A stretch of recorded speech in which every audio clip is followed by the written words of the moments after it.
लोकांचा लय विश्वास आहे बरं का, या बरं का म्हणतं म्हणा एकदा नारळ गोटा घ्या ना, मी नाही म्हणत नाही, तो धंदा धरत नाही. काळजी असते हो माणसाला, काळजी असते, बाकी काय नाही. कसं आहे ना, तुम्ही फोन केलाय ना, मग आता त्याच ना महाराज, जर उणा नाही तुम्हाला कर्जदार उणा नाही ना हो,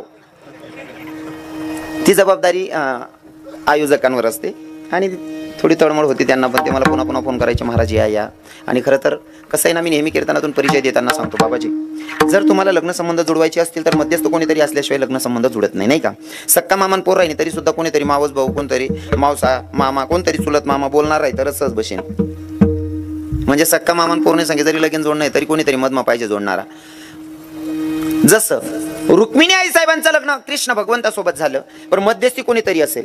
रुक्मिणी आई साहेबांचं पुण्य होतच, पण सुदेव नावाच्या ब्राह्मणानं जोपर्यंत द्वारकेला चिठ्ठी सोडली नाही तोपर्यंत रुक्मिणी माईला कृष्ण भगवंत पती म्हणून भेटले नाही. तसं चेतन बाबांनी आपलं मध्यस्थी करून दिल्याच्या नंतर आपलं मायबापांचं नातं जुळलंय. विठ्ठल विठ्ठल विठ्ठल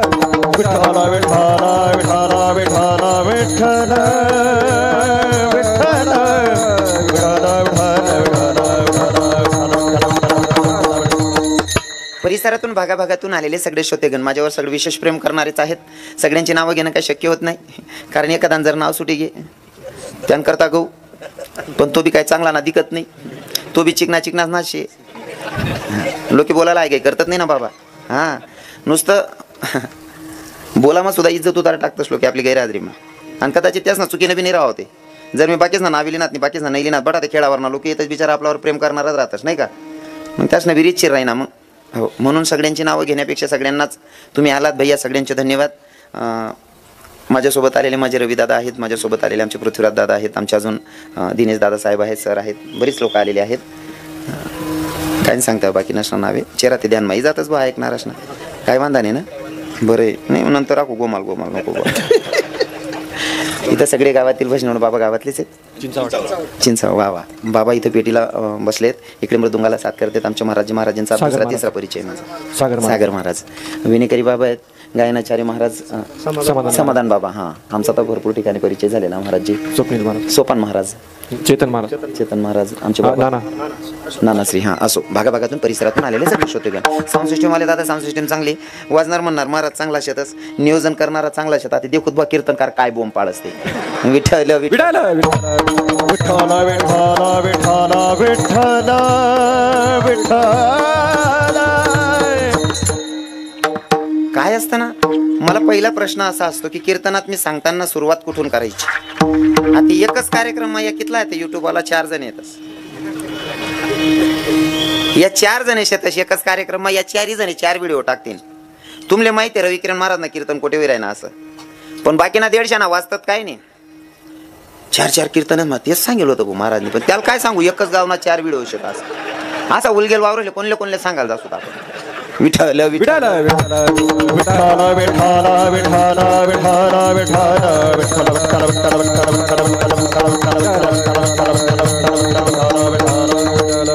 काय हरकत नाही. मला पक्क माहिती आहे मी 20 मिनिटं लेट झालोय. मला पक्क माहिती आहे बाबाजी मी 20 मिनिटं लेट होईल असं. मला फुकटणार बिलकुल जिरत नाही आणि सैन भी होत नाही. मला 20 मिनिटं बरी काढतो तुम्हाला अजिबात टेन्शन लेवा नाही, कारण तुमले देखील मला चित बी लाग जायले.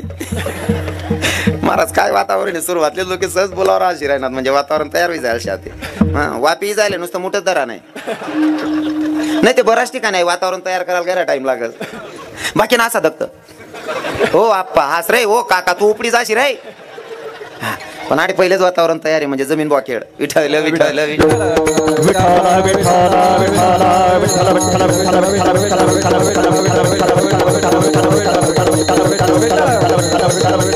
पहिले तर आपल्याला हनुमंतरायांचा जन्म बघायचा आहे, नंतर अभंगाकडे वळूयात. ज्या हनुमंतरायांचा जन्म त्यांच्या आई साहेबांचं नाव होतं काय, महाराज मंडळी कोणी बोलू नका, महिला मातांकडनं अपेक्षा आहे मला उत्तराची. वा बहिणी नारळ दक्षिणालय. किती किती बायांचा आवाज आला नाही का, खरंच आनंद वाटतो असं ऐकल्याच्या नंतर. धन्यवाद माया हो. अंजनी आई साहेब तपाला बसल्या होत्या आणि तपाला बसल्या असताना बसायची जागा सुद्धा निवडायला अक्कल पाहिजे बर. जर अंतकरणापासून भक्ती करायची असेल तर ती लोकांना दाखवण्यासाठी नसावी. भक्ती एकांतात होते, लोकांमध्ये नाही होत. आता माळजप जर करानी होई म्हणजे मी खूप मोठा ज्ञानी असं नाही, पण मला अंदाज आहे, मी जिथलं वाचत तिथलं सांगतो मी. जास्त पुढे ना शहाणपणा बी करावं नाही आणि कमी ते अजिबात करावं नाही. माळजप करायची असेल, मंत्र जप करायचा असेल तर त्याच्यासाठी आपल्याला एकांत असला पाहिजे. एकांतमध्ये माळजप होते. जर तुम्ही बर लगीन जर 2-2 हात माळा जपत होते समजेल होते खावा करायणार लग्नेच मग काय माळजप करायला गरज आहे, बरोबर आहे की नाही. पण बाकी ना भर गर्दी माझा माळ तू जा रे काय लिशी रे हो आप्पा. माळजप करायची असेल, नामचिंतन करायचं असेल तर एकांत असला पाहिजे. एकांत मध्ये नामचिंतन केल्याच्या नंतर भगवंताची प्राप्ती होते. आणि अंजनी माता एकांत मध्ये नामचिंतन करत होत्या. बाबाश्री एकांत मध्ये नामचिंतन करत होत्या. आणि इकडे सुद्धा राजा दशरथाच्याकडे पुत्र कामेष्टी यज्ञ चालू होता. यज्ञ का कसा ते पण सांगेल स्पष्ट करून, कारण आताच नवमी गेलेली आहे. भगवंताचा जन्म झालेला आहे. भगवंताचा जन्म झाला. भगवंताच्या जन्माच्या आधी राजा दशरथाला सांगितलं गेलं होतं की राजा दशरथा तुझ्या पोटी संततीच नाही या. आकाशाची वाणी झाली होती ना, आकाशाच्या वाणीतून सांगितलं गेलं होतं की राजा दशरथ तुझ्या पोटी संततीच नाही या, संततीच नाही या. राजा दशरथ नाराज होते. पण कथाभाग तुम्हाला माहितीये, जेव्हा बाळ श्रावण मायबापांना काशी यात्रेला नेत होता. काशी यात्रेला नेत असताना पाण्याची तहान लागली. मायबापांनी सांगितलं बेटा अरे पाण्याची जोराची तहान लागली, म्हणले पाणी आण ना प्यायला. बाळ श्रावणानं मायबापांना बसवलं आणि पाणी घेण्यासाठी गेला. पाण्याची झारी बुडवत असताना बुडबुडदिशी आवाज आला, बाळ श्रावण तुम्ही ऐका त्याचे गुण, आई बापा आंधळेवान गेला काशीला घेऊन. बाळ श्रावण तुम्ही ऐका त्याचे गुण, आई बापा आंधळेवान गेला काशीला घेऊन. बाळ श्रावण बाळ श्रावण तुम्ही ऐका त्याचे गुण,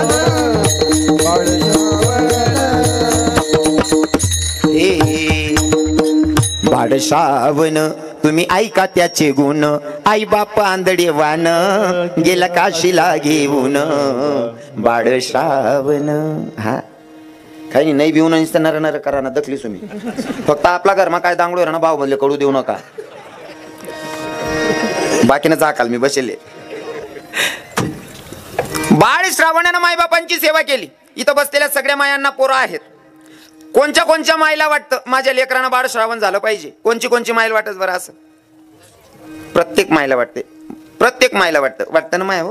प्रत्येक मायला वाटतं माझा मुलगा बाळ श्रावण झाला पाहिजे. पण माझं बोलण्यात जरा आहे ना ध्यान लाईन ऐका ना, कारण आपलं बोलणं म्हणजे केला इशारा जाता जाता असतो. प्रत्येक मायले वाटच ना मन पोऱ्या श्रावण बाळ व्हायला पाहिजे असं. प्रत्येक मायले वाटच ना. फक्त प्रत्येक बाईने विचार करा ना की मना नवरा जर श्रावण बाळ वसवी ती देखानी नजर चांगली ठेवाने, म्हणजे नवराला बी श्रावण बाळ होऊ द्यावं असं. म्हणजे आपला पोरगा श्रावण बाळ झाला पाहिजे असं जर तुम्हाला वाटत असेल तर तुमच्या पतीला अगोदर श्रावण बाळ होऊ द्या, तुमचा मुलगा नक्कीच होणार आहे. काय ना, जे आपले पूर्वज करत आले ते आपण करतोय, बरोबर आहे ना. आपला घर जरी म्हातारा मायबाप जे सवय पडी की नात रेसले म्हणा आजी आजोबा घरमात राहतो मन मायबाप सेवा करत आहे. जर त्याने डोळ्या गायन देखील ना तर त्या नक्कीच मायबापासले जोडे ठेवतस. नाही ते आज लाजली दिखनातच नाही त्या सांगता आमना कांदान असं वयनशे मायबाप नाही वागतस आम्ही, बरोबर आहे ना. थोडं जड जाईन पण मला खरं बोला ना आवडस. हो थोडं जडच जाईन बा मना जरा शब्द जड राहतस ना. आणि खरं बोला ना काका माऊली, खरं जर बोलाल की सगळी माय सुद्धा सांगस तू मन पोटना नाही शेरे. खरं कोणले पचत नाही ना. प्रत्येकाला वाटतं माझं म्हातारपण सुखात गेलं पाहिजे, माझा मुलगा श्रावण बाळ झाला पाहिजे. अपेक्षा ठेवतात, पण अपेक्षासारखं दुसऱ्याकडनं सुद्धा तसं वागवून घ्यायला पाहिजे. आपला पती सुद्धा श्रावण बाळ होताना आपल्याला बघता आलं पाहिजे. नक्कीच तुमचा मुलगा श्रावण बाळ होईल. फक्त अपेक्षा ठेवून चालत नाही. अपेक्षा तर प्रत्येकाला. एक कथेमध्ये मी गोड भजन गातो, ते भजनाची बोल अशी आहेत. प्रत्येक वहिनीला वाटतं माझा धीर लखन सारखा असला पाहिजे, लक्ष्मण सारखा असला पाहिजे. पण वहिनी सुद्धा सीतेसारखी असावी. विठ्ठल विठ्ठल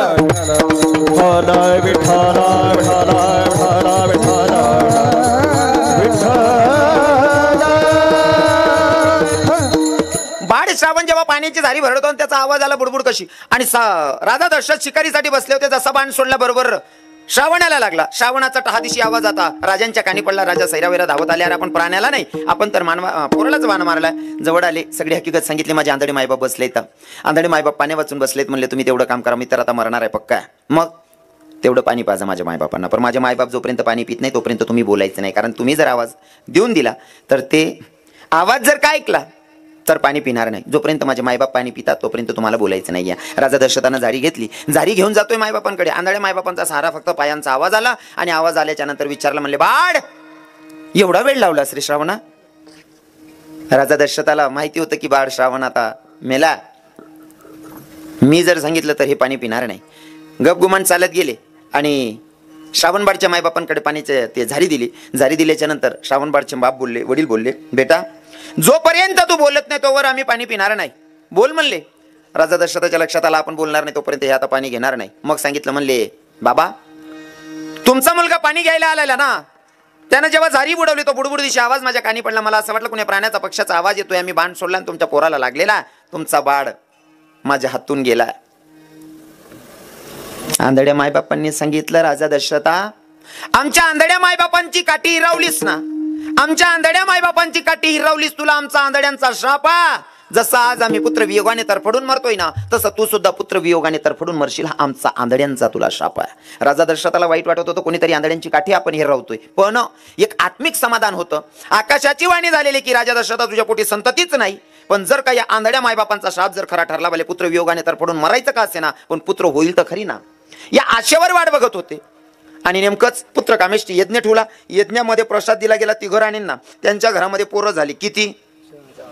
4. आता काही जो प्रसाद होता तो एका घारीनं उचलला आणि घार घेऊन जात असताना घारीच्या चोचेतून पडला आणि त्या जागेवर अंजनी माता तप करत होती. पण तप करत असताना अंजनी माता रानात होती, वनात होती. आणि नामचिंतन करत असताना एकांत असलं तरच नामचिंतन कामाचं आहे, नाहीतर लोकांमध्ये अजिबात शक्य होत नाही.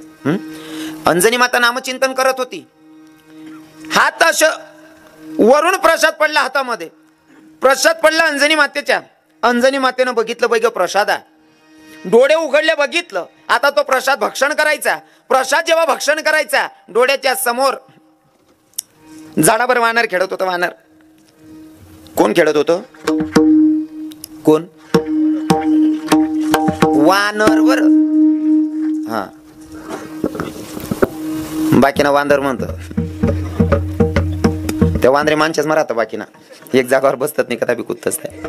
या वानर येतच, ज्या ज्या रामकथा माहितच ना त्या अख्खा वानर येतच. ते पण पुढे सांगतो मी तुमले. अंजनी मातेनं जेव्हा प्रसाद भक्षण केला ना, तेव्हा समोर एक वानर झाडावर उड्या मारत होतं. ते बघितल्याच्या नंतर प्रसाद भक्षण केला, डोळ्याच्या समोर वानर होतं. म्हणून हनुमंतरायाला म्हणजे अंजनीच्या पोराला, अंजनी पुत्राला मागे शेपूट आहे.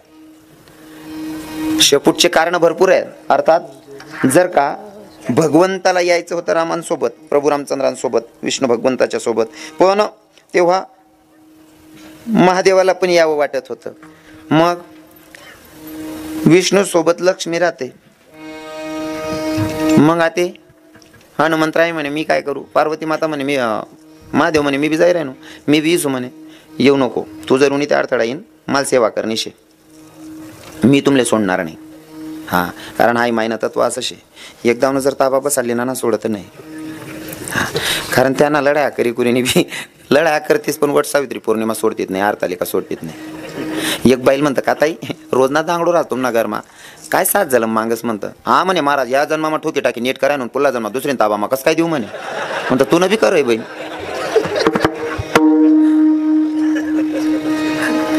पार्वती माता म्हणली मला तुमच्या सोबत यायचंय. शंकर भगवंतानं नकार दिल्याच्या नंतर पार्वती माता शपूट बनवून आलेली आहे, ती आदिशक्तीचा आहे. मला ते बाकीचे कारण आता नाही सांगायचे. मला आता एवढं सांगायचंय की हनुमंतरायांना शपूट आली त्याचं कारण अंजनी माता प्रसाद भक्षण करत होती. समोर वानर बघितलं आणि वानर बघितल्याच्या नंतर स्वतीच्या पोराला शेपूट आलेली आहे. याच्यातून आपल्याला काय घ्यायचं माया हो? याच्यातून आपल्याला काय घ्यायचं? माझ्या कीर्तनातून तुम्ही ज्ञान किती घेऊन गेलात त्याच्यापेक्षा संस्कार किती घेऊन गेले, कारण कीर्तनातून परिवर्तनाची अपेक्षा ठेवतो मी. याच्यातून काय शिकायचंय तुम्हाला? अंजनी माता जर प्रसाद भक्षण करत असताना जर का वानराला बघते तरी तिच्या पोराला शेपूट येते. मग आपण जर का दिवस जायलावर जर का टीव्हीनं रिमोट धरी बटसूत बहिणी सोन ते आपला चित्र बी कसा राहते. संस्कार जर चांगले द्यायचे असतील ना त्याच्यासाठी आईबापांची कुक सुद्धा तेवढी पवित्र असायला पाहिजे. पहिली पोर आहे ना, आता हे टोपीवाले बाबा बसलेत ना, हो या इथला मर्यादामार आहेत ना, इथला मर्यादामार आहेत. जर कधी मोठा भाऊनी किंवा एखादा चुलत काकाने बी आराई मार दिली ना तरी सुद्धा बटा काका चुलताना गप नाही भाऊ, चुकीनं जरी राय कोपरामा सांगितलं खरं भाई ते काय योग्य नाही, नको रे तू मोठा आहे ना त्यान पुढे बोलशी का मग.